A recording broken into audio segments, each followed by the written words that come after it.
Halo, apa kabar? Saya ajak Anda ngobrol lagi di akhir pekan ini dengan Bung Rocky Gerung dan topiknya saya kira harus kita bukan saya kira kita harus bicara soal Mahkamah Konstitusi kemarin ya, Bung Rocky, ketika ada 4 orang menteri, 2 Menko dan 2 menteri teknis yang dipanggil dan diminta penjelasan oleh Mahkamah Konstitusi. Orang ini kemudian banyak berharap. Dan kalau kita bukan berharap, kalau kita mendorong ya, Bung Rocky, beda ya antara berharap dengan mendorong ya. Bahwa Mhm. Mahkamah Konstitusi itu memang mengembalikan marwahnya sebagai penjaga konstitusi, begitu ya, Bung Rocky. Tapi di satu sisi orang juga khawatir sejauh mana sih kemudian Mahkamah Konstitusi itu berani mengambil Mhm. langkah drastis dalam hal ini misalnya memenuhi tuntutan dari pasal 0102 membatalkan pemilu dan kemudian mendiskualifikasi 002. Begitu, Bung Rocky. Apalagi kemarin ya publik mungkin agak kecewa karena meskipun pertanyaan dari para hakim MK itu tajam sekali, tapi dijawab normatif ya nggak dikejar kan begitu oleh hakim Mahkamah Konstitusi. Oke, kita lihat psikologi tanya jawab di situ kan. Ya, Memang tidak mungkin kita berpikir bahwa menteri-menteri ini akan bicara jujur. Itu ya hal itu yang dia. Ya. dari awal kita tahu nggak begitu. Hmm. Tetapi Mahkamah Konstitusi juga tahu bahwa justru dengan ketidakjujuran itu ada akses untuk minta yang lebih jujur. Yaitu Mhm. ya presiden aja dipanggil kan. Mhm. Kan Mhm. Mhm. karena tidak memuaskan pertanyaan Ya. itu dan karena tidak diperoleh keterangan yang diinginkan itu Mhm. komprehensif, Mhm. maka kesulitan Mahkamah Konstitusi nanti untuk memutuskan Mhm. dalil dari pemohon. Kan itu Ya. dasarnya. Mhm. Artinya kelengkapan informasi untuk jadi bahan pertimbangan putusan akhir itu belum diperoleh oleh Mahkamah Konstitusi. Jadi Mhm. sebetulnya Mahkamah Konstitusi harus lanjutkan logikanya karena belum diperoleh dari pembantu-pembantunya, maka kita mesti tanya pada bosnya, kira-kira begitu kan. Mhm. Dan publik paham itu tuh. Jadi dengan peristiwa yang kemarin yang normatif itu memang hanya itu yang bisa diucapkan oleh para menteri. Mhm. Tetapi bagi Mahkamah Konstitusi sekali lagi keadilan itu sudah keburu dituntut sebagai eh, soal absolut yang mesti di, eh, di- diwujudkan di dalam ruang sidang Mahkamah Konstitusi. Mhm. Bukan sekedar untuk memuaskan pemohon atau 001 terutama, tapi untuk memperlihatkan tadi pulihnya marwah Mahkamah Konstitusi itu. Mhm. Nah, saya kira itu yang pertama kali menjadi sinyal bahwa akan ada satu keputusan apapun bentuknya Mhm. yang pasti juga menyangkut mungkin semacam arahan bahwa memang dalam kesimpulan akan dibuat memang ada perencanaan kalau yang sering kita sebut di FN ada perencanaan kecurangan atau ada perencanaan kejahatan Mhm. supaya publik melihat bahwa Mahkamah Konstitusi memang menemukan indikasi perencanaan kejahatan dari mana dari istana Mhm. yang sama mungkin dengan bahasanya Pak Jimli dulu waktu menegur memberi teguran etis pada Ketua Mahkamah Konstitusi pada Paman Usman bahwa ada intervensi pihak luar. Jimli tidak menyebutkan itu, tapi publik mengambil kesimpulan. Modelnya juga bisa dipakai oleh Mahkamah Konstitusi. Tetapi yang penting adalah mengucapkan itu supaya ada catatan dalam sejarah bahwa pemilu ini memang curang dan Mhm. kecurangan itu diindikasikan paling tepat pada permainan awal kepala negara tuh yang kemudian disebut cawe-cawe itu. Mhm. Nah, soal-soal yang berikutnya tentu harus dipikirkan juga apakah konsekuensi dari putusan itu sekedar semacam catatan bahwa ada kecurangan atau harus ada hukuman pada si pembuat curang kan itu dasarnya Nah, kan. itu dia saya kira ya. Oke. Nah, poin-poin ini yang akan jadi spekulasi itu sejauh mana misalnya Mahkamah Konstitusi melihat konstelasi politik dan harus memutuskan di tanggal 22. Cukup lama tanggal 22 Mhm. dan tidak akan berhenti keterangan-keterangan atau tuntutan kendati sidangnya udah selesai tetapi tentu konferensi pers dari 01 dan 03 akan terus menerus kan. Nah, Mhm. pada saat yang sama juga mungkin Pak Prabowo punya kesempatan untuk mengendapkan problem ini dan Mhm. merasa bahwa memang kalau Mahkamah Konstitusi kasih sinyal itu dan sinyal itu sebenarnya sudah terlihat dari awal yaitu penerimaan Mahkamah Konstitusi terhadap dalil dan saksi-saksi dari 01 itu memungkinkan Prabowo menilai kembali dengan mata batinnya bukan dengan mata kepartaiannya mata politiknya bahwa demokrasi ini mesti diselamatkan tuh dan Prabowo tentu merasa bahwa ya dia sebetulnya aman dan justru kan ada Gibran dia menjadi tidak aman hari ini kan Ya, kan itu hanya mungkin datang dari kontemplasi yang panjang dari seorang yang bertahun-tahun dari zaman reformasi berupaya untuk menampilkan diri sebagai pemimpin, tapi terhalang terus. Dan ini saatnya Prabowo mendalami proses pembatinan itu tuh, bahwa dia memang orang sebut ambisi, pasti ada ambisinya tuh. Tetapi di ujung ambisinya itu, kalau ambisinya itu akhirnya dibungkus eh, oleh kecurigaan yang masih melekat pada rakyat, tentu kepemimpinan dia 5 tahun ke depan juga akan terganggu terus Ya. oleh hal yang dibicarakan di Mahkamah Konstitusi hari-hari ini kan.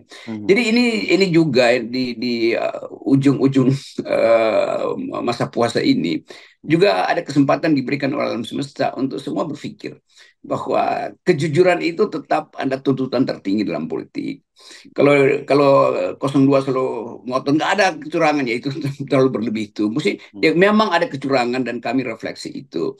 Dan peristiwa-peristiwa di dalam Mahkamah Konstitusi memperlihatkan bahwa Mahkamah mengerti suara rakyat.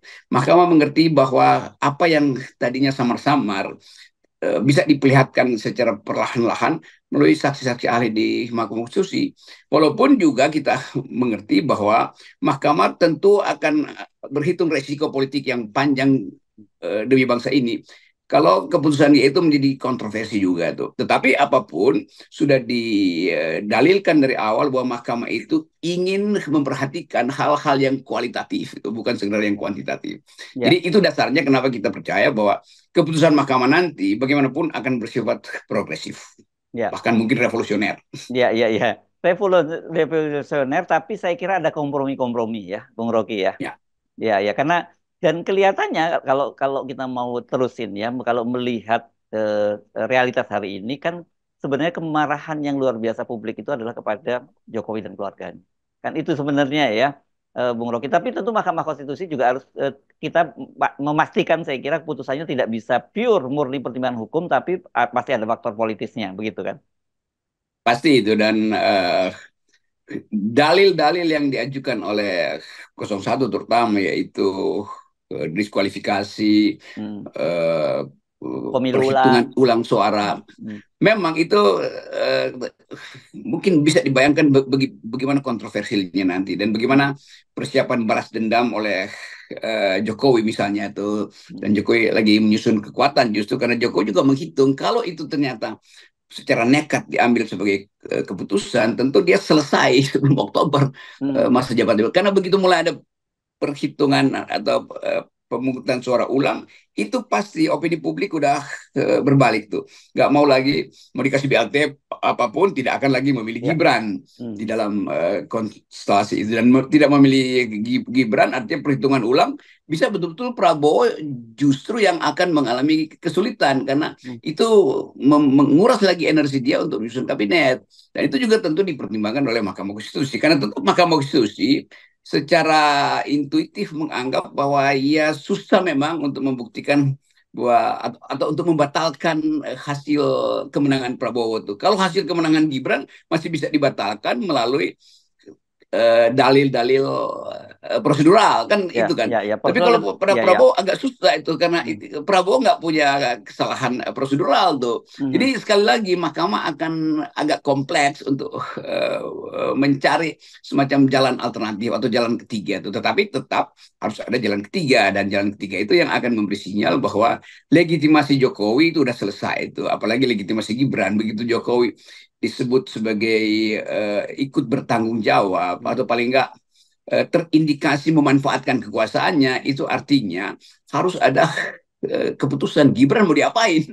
Kalau Hmm. Hmm. keputusan Mahkamah Konstitusi mengindikasikan perencanaan awal yang hendak memungkinkan atau melegalkan jalan politiknya Gibran. Kan itu cuman itu sebetulnya pertaruhannya tuh. Ini Hmm. sekali lagi Gibran Jokowi kan sebetulnya itu aja Ya, ya, masalahnya. ya, ya, ya, ya. Nah, tapi saya kira Pak Jokowi juga membaca soal itu ya, Bung Rocky. Makanya kemudian kalau kita lihat langkah-langkah Pak Jokowi dengan melakukan konsolidasi kekuasaan di seputar dia. Misalnya kemarin baru saja mengangkat lagi satu kepala staf TNI Angkatan Udara yang kemudian juga disebut bagian dari geng Solo, bahkan juga disebut oleh Hasto ini punya hubungan famili juga karena dari pernikahan dia yang dia sama dengan kayak Anwar Usman, istrinya meninggal.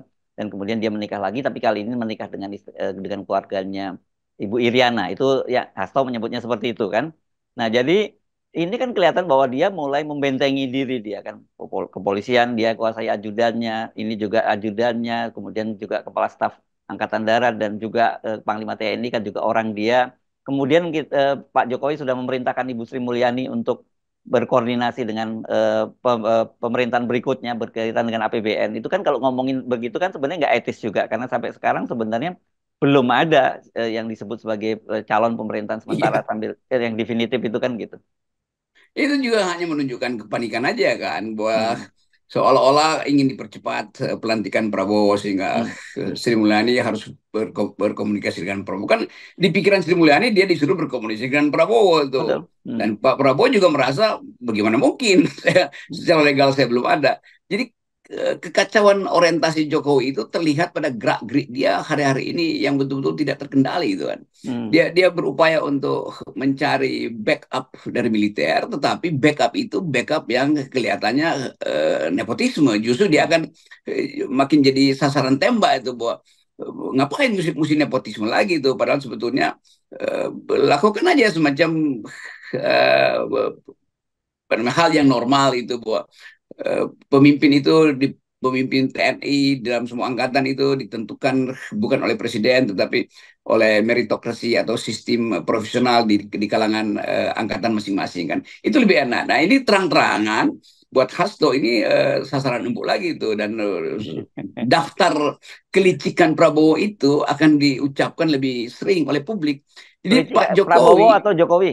Jokowi sorry, maksudnya. Jokowi, Iya, iya. Jokowi akan diucapkan oleh publik tuh. Hmm, Nah, kemampuan-kemampuan ini yang tidak lagi dimiliki oleh Jokowi itu kemampuan untuk mendudukkan masalah sehingga orang melihat bahwa oke, Pak Jokowi sebetulnya sedang berevolusi dari kepala negara menjadi negarawan, kan itu intinya kan. Nah, iya, sekarang iya, iya. balik lagi orang anggap ya Jokowi memang terus-menerus menginginkan kekuasaan tuh, bukan lagi moralitas yang dia pentingkan atau etika publik yang dia pentingkan. Jadi Iya, sasaran tembak balik lagi pada Jokowi itu, karena perilaku Jokowi algoritmanya mudah dibaca tuh. Wah, dia iya, menghendaki Gibran untuk jadi pengganti dia di masa depan tuh. iya, iya. Nah, ini menarik berkaitan dengan soal itu. Kan Pak Jokowi kelihatannya ini kemudian mulai mencoba tetap menunjukkan bahwa dia dia in command gitu ya, dia bisa mengendalikan semua itu. Ini sekarang di WhatsApp grup itu sedang beredar surat edaran dari Menteri Sekretaris Negara kalau tidak salah itu ditujukan kepada para pejabat-pejabat tinggi yang tadinya mau diminta pindah ke IKN begitu kan. Kemarin Pak Jokowi kan ingin pokoknya 17 Agustus nanti upacaranya di IKN gitu kan begitu. Nah, rupanya karena kita juga pernah bahas juga kan kalau mau upacara di IKN dari mana ini didatangkan orang-orangnya. Rupanya ini suratnya kan dikabarkan didatangkan itu dari Jakarta. Ada 1.500 orang itu mulai dari TNI, ASN dan sebagainya, kemudian juga termasuk wartawan media dalam dan luar negeri. Saya kira yang dari luar negeri ini pasti targetnya beda lah dia hadir ke situ. Karena rupanya bangunan-bangunan yang ada di sana itu tidak tidak mungkin digunakan oleh pejabat-pejabat yang akan pindah. Jadi sementara digunakan oleh mereka ini yang sementara dari Jakarta akan diboyong dulu ke sana. Nanti setelah 17 Agustus mereka balik lagi Hmm. ke Jakarta itu baru mungkin September nanti baru para pejabat itu akan pindah. Dan saya kemudian chat seorang pejabat dia sambil bercanda makin lama diminta pindah makin seneng mas katanya bahkan nggak kalau nggak jadi pindah lebih seneng gitu. Jadi berita gembira bagi ASN Iya karena iya. pemindahan ditunda tuh. Hmm. Tapi juga mungkin peristiwa 17 Agustus juga bisa batal di situ kan. Iya Kan iya. bayangkan misalnya gairah orang untuk ikut 17 Agustus itu mungkin tinggal 20% tuh, yaitu orang sekitar Jokowi beneran yang bahkan mungkin dipaksa tuh. Hmm. Nggak ada lagi semacam keinginan untuk memuliakan 17 Agustus 17 Agustus yang akan inspektur upacaranya adalah Jokowi kan. Hmm. Kan itu yang terbaca tuh. Apalagi internasional, mungkin dia secara basa-basi mengucapkan selamat, tapi nggak akan kirim delegasi atau bahkan dubesnya mungkin akan liburan tuh. Hmm. Karena melihat kondisi berantakan di Indonesia tuh. Hmm. Kan ini masih Agustus nih, Mei, Juni, Juli, Agustus 4 bulan Hmm. dengan peristiwa Mahkamah Konstitusi yang nggak akan selesai karena tetap kendati keputusan udah dibuat, tetap sasarannya ketidakpuasan publik akan berlanjut. Apalagi kalau keputusan Mahkamah Konstitusi masih memberi sinyal bahwa Jokowi seolah-olah perlu diselamatkan. Mungkin itu taktik Mahkamah Konstitusi untuk mencegah instabilitas politik. Tapi publik akan kembali dewa Mahkamah Konstitusi, menganggap bahwa kalau begitu nggak ada gunanya dong berhari-hari, berminggu-minggu sidang itu dan pembuktian-pembuktian yang bahkan disaksikan oleh publik internasional. Jadi kelihatannya akan ada kesulitan untuk membayangkan akan ada kesempurnaan upacara 17 Agustus di ibu kota negara tuh. Ya, Dan ya. itu juga tentu persiapan LSM di Kalimantan yang pada akhirnya pulih pengertian mereka bahwa IKN itu ada perampasan tanah-tanah adat kan. Jadi kelihatannya itu yang akan jadi hambatan Jokowi. Tapi Jokowi akan paksakan karena Ya. kira-kira dukunya bilang begitu, 17 Agustus itu pertaruhan. Ya, ya. Saya kira ini kan pasti mereka punya plan A, plan B ya. Selain mendatangkan ASN dari Jakarta, tapi saya membayangkan justru yang paling mudah mungkin istilahnya apa? Merelokasi upacara 17 Agustus dari Samarinda dan dari Balikpapan ke situ itu jauh lebih masuk akal sih ketimbang melakukan mobilisasi orang dari Jakarta untuk pergi ke sana begitu Bung Rocky. Iya, tapi kan ketahuan nanti kan bahwa Ya, pasti Jokowi rame juga sebetulnya media. nggak mampu, Ya. tidak mampu meyakinkan bahwa itu Hmm. ada peristiwa yang heroik, peristiwa Hmm. yang patriotis atau monumen sejarah yang dia ingin lihat di awalnya. Yang dalam pikiran dia sebelum dia lengser itu dia harus memimpin upacara di ibu kota itu sebagai tanda awal peresmian pindahnya ibu kota Ya, secara metafisik sebetulnya, ya, ya, secara ya. metafisik. Nah, Hmm. kalau itu memang kemudian nggak mungkin dilakukan, ya mungkin akan ada upacara di laptopnya Pak Jokowi dengan latar belakang IKN tuh. Oke, kita bukan bukan anu ya, bukan menertawakan 17 Agustusnya, tapi ambisi dari Jokowi yang ingin betul melakukan upacara 17 Agustus di IKN itu saya kira yang jadi persoalan kan. Ya, kita ingat bagaimana monumen-monumen awal negeri ini, penyelenggaraan 17 Agustus itu adalah pesta rakyat tuh. Hmm. Ada seminggu sebelumnya itu Hmm. pohon-pohon pinang segala macam, lomba makan kerupuk segala macam. Kan kegembiraan rakyat itulah yang disebut pesta 17 Agustus tuh. Ya, ya, Nah, ya. sekarang yang ada di IKN itu official doang. Jadi apa yang akan terjadi kalau ternyata bahwa peristiwa itu adalah peristiwa politik Jokowi tok, bukan peristiwa rakyat kan. Hmm. Dalam keadaan rakyat tidak menginginkan atau sebagian besar akhirnya menganggap bahwa ngapain ada pesta-pesta sementara harga beras makin lama makin naik kan. Hmm. Apalagi Gerindra sendiri melalui Pak Sudarjono menganggap bahwa itu adalah pemborosan dan itu adalah kemustahilan untuk Ya. membagi anggaran kepada IKN sementara rakyat membutuhkan makan siang justru kan. Ya. Jadi tidak ada semacam koordinasi kebudayaan yang memungkinkan orang datang atau bahkan menonton IKN itu sebagai pesta rakyat. Akan dianggap sebagai itu pesta terakhir keluarga Jokowi, bukan keluarga bangsa Indonesia. Yes. Oke, baik. Terima kasih Bung Rocky. Kita Oke, nolkan semua ya. ya bersihkan batin Yes. dengan nolkan semua potensi kejahatan. Yes.